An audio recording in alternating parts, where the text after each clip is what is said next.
Hello guys, dumating na yung pyesa ko para dito sa ginagawa kong V6. Yun nga pala, natanggal ko na yung rocker cover. I remove it, and the other side as well I did remove it. I'm just waiting for the gasket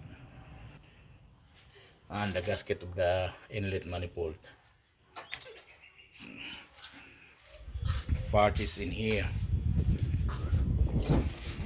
Yeah, look at that. That's the inlet manifold, and then the rocker cover.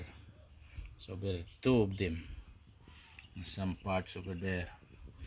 So yeah, have a look this thing here.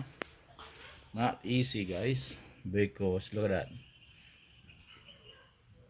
The intake manifold was covered, that one, and here.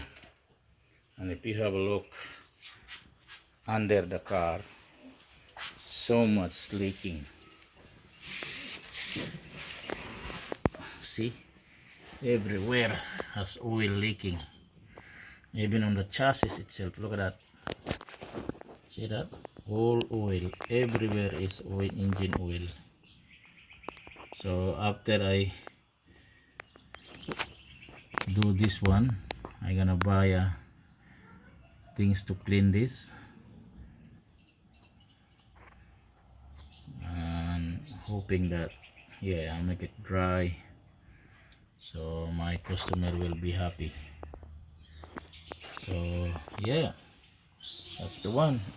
The very reason all of this oil, look at that, oil leaking. See, I show you. This is the oil leaking. See? So the very reason here as well. Look at that. Yeah. So the very reason that I remove the rocker cover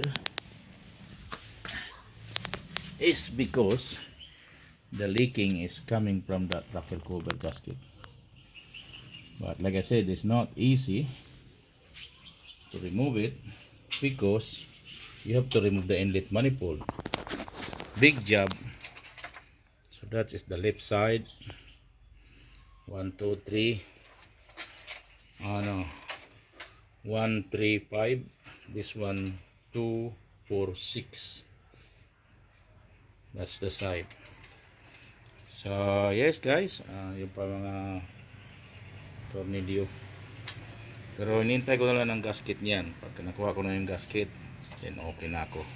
Mag-assemble na ako ulit. And this is the parts. This is for this one, and that one is that. This one, that one. So yeah,